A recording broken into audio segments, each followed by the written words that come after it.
a hill overlooking the small town of Falaise is all that remains of the ancient castle, birthplace of William the Conqueror.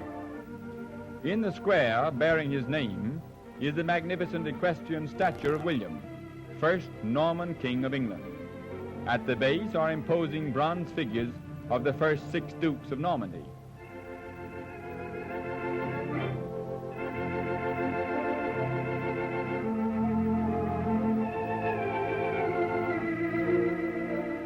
From the square, along the fortress which in the Middle Ages was of great strength and importance, it requires but a few minutes to reach the picturesque castle. Restored in the 11th century by the Duke of Normandy, Robert the Magnificent, better known as Robert the Devil. The castle overlooks the old town, where the Duke first saw the fair Arlette, daughter of the village tanner, drawing water from the well below. There developed a romance which culminated in an event that greatly changed the history of Europe, when a son was born of the union, a son destined to be known to posterity as William the Conqueror.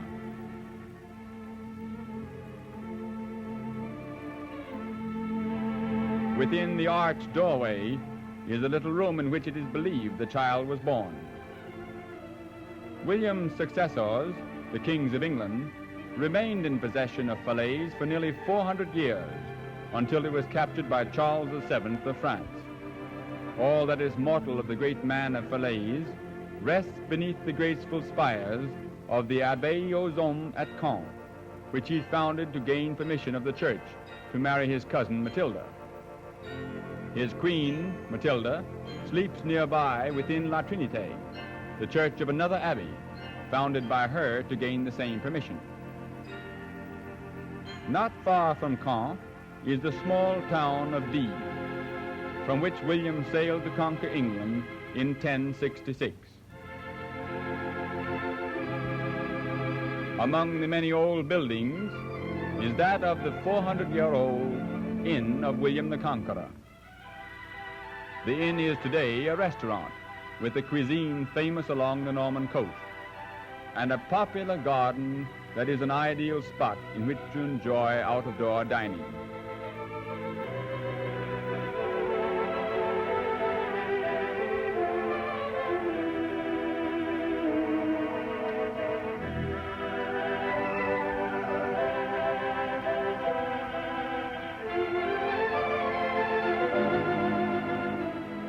In Dives is a typical old Norman marketplace, where once each week the community market is held.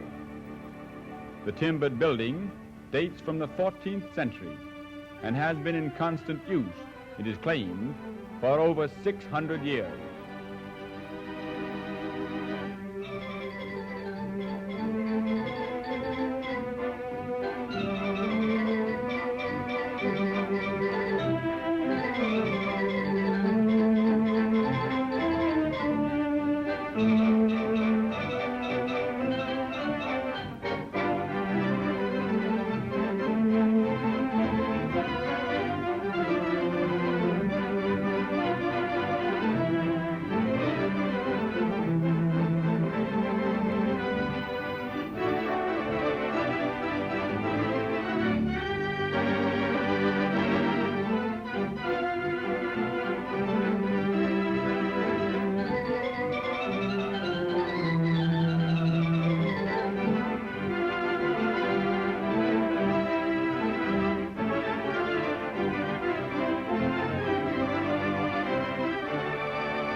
Not far from Dives is another old town, and a very famous one, Trouville.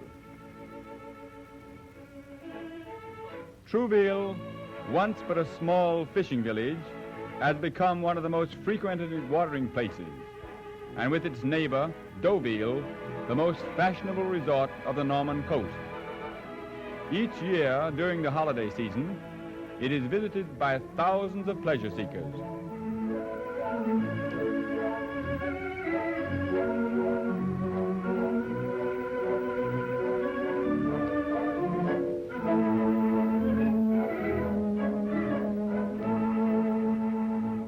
beach promenade, which parallels the sea for nearly a mile, has been described as the summer boulevard of Paris.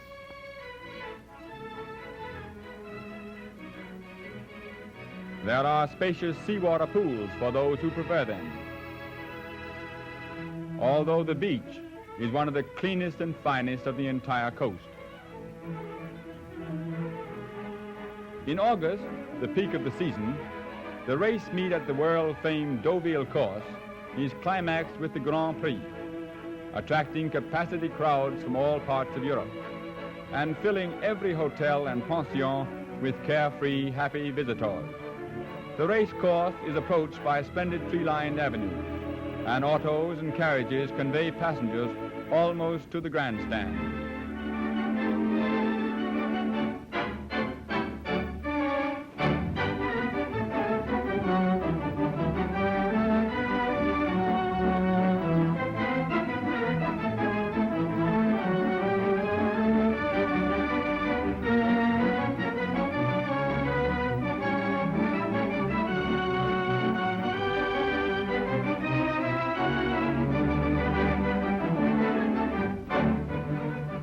Before each race, the sleek-looking thoroughbreds are brought out for inspection.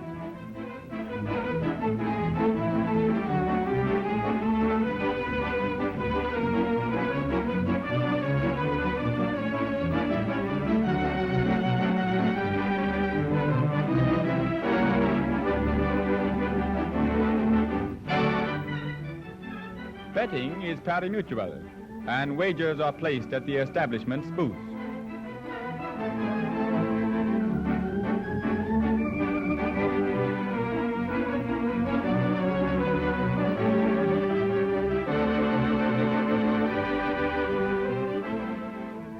The spacious setting, verdant surrounding, and turf track makes the Deauville course one of the most beautiful in France.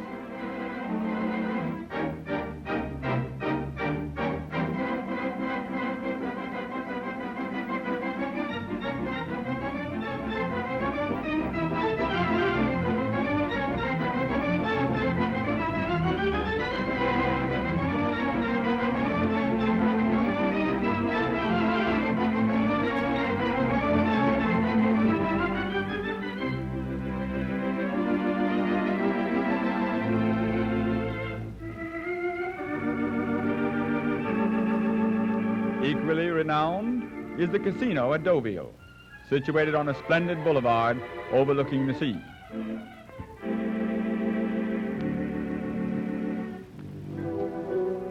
The magnificent beach, nearly 2 miles in length, is one of the most fashionable in Europe, with the wide promenade during the morning, at midday cocktail hour, and late afternoon, thronged with a gay crowd of holiday makers.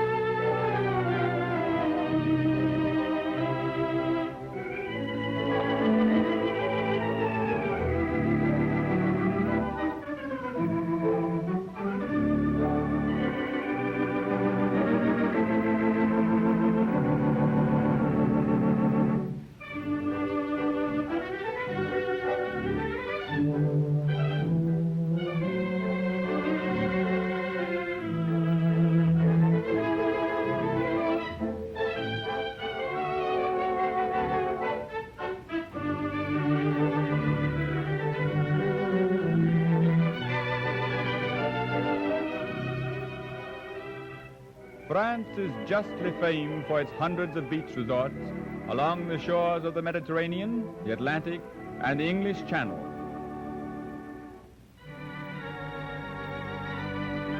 The picturesque scenery, varied climates, and kindly courteous welcome to all have drawn to France's hospitable shores throughout the years more foreign visitors than to any other country in the world.